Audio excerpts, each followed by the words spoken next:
Cricket छोड़ा, चंदा मांगा, जैवलिन खरीदा और अब ओलंपिक में गोल्ड मेडल जीता।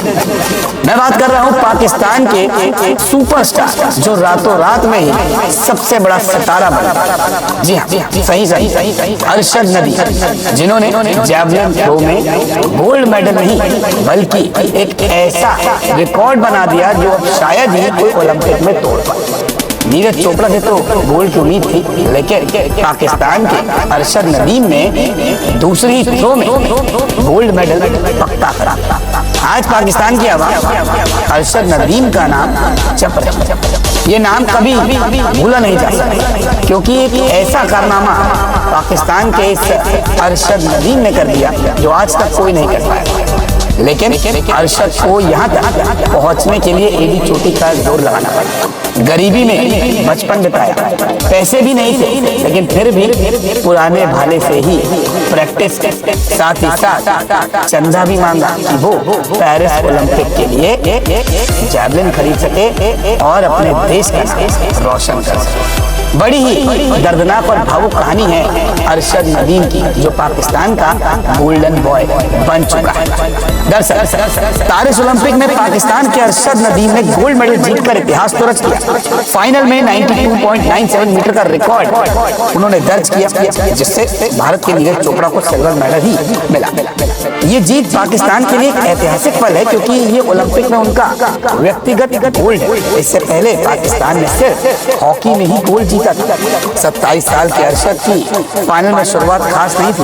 पहले थ्रो के दौरान उनका रनअप ठीक नहीं बैठा, इसकी वजह से उन्होंने फाउल कर दिया, लेकिन दूसरे प्रयास में नदीम ने ओलंपिक रिकॉर्ड ही तोड़ दिया। नदीम ने 92.97 मीटर का थ्रो फेंका और यही से उनका गोल्ड लगभग पक्का हो गया। कहते हैं ना, कड़ी मेहनत और तकदीर अगर साथ दे तो फिर गोल्ड से कोई नहीं चूक सकता। लेकिन यहाँ तक पहुँचने के लिए नदीम को कड़ी मेहनत तो करनी पड़ी, तभी तो वो रातों रात पाकिस्तान के नहीं बल्कि दुनिया के सबसे बड़े गोल्डन बॉय बन गए। दरअसल नदीम का जन्म 2 जनवरी 1997 को हुआ। पाकिस्तान के पंजाब प्रांत में मियां चुन्नी शहर के पास एक छोटे से कस्बे में नदीम का जन्म हुआ। ये लाहौर से करीब 300 किलोमीटर दूर है। नदीम 8 भाई बहनों में तीसरे नंबर के। उनके पिता मोहम्मद अशरफ एक रिटायर्ड निर्माण मजदूर है। उनके पिता 400 से 500 रुपए की मजदूरी किया करते थे। क्रिकेट अरशद का पहला प्यार था, लेकिन उनके परिवार ने उन्हें ये खेल खेलने से मना कर दिया।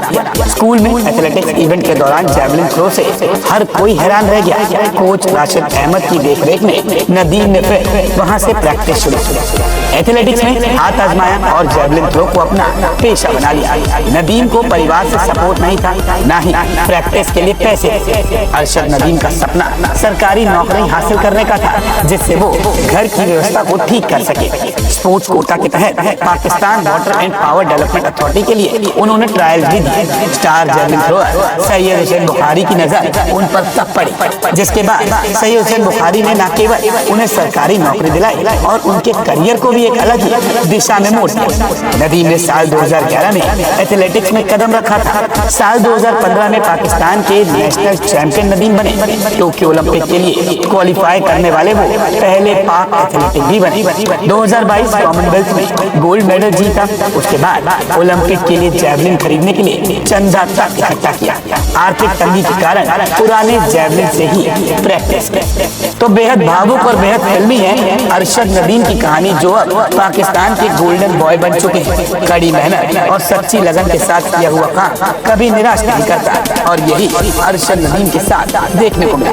एक थ्रो ने न सिर्फ गोल्ड जिताया बल्कि इतिहास भी बनाया, जो अब कम से कम 4 साल तक तो नदीम के नाम रहने वाला है। अब देखना काफी दिलचस्प होगा कि अगले ओलंपिक यानी कि 2028 में नदीम का कोई रिकॉर्ड तोड़ पाता है या फिर नहीं। हालांकि नदीम को अगर कोई टक्कर दे सकता है तो वो भारत के नीरज चोपड़ा ही है। लेकिन आज तो नीरज चोपड़ा से ज्यादा सिर्फ एक ही खिलाड़ी की सबसे ज्यादा चर्चा हो रही है, और वो है पाकिस्तान के गोल्डन बॉय अरशद नदीम।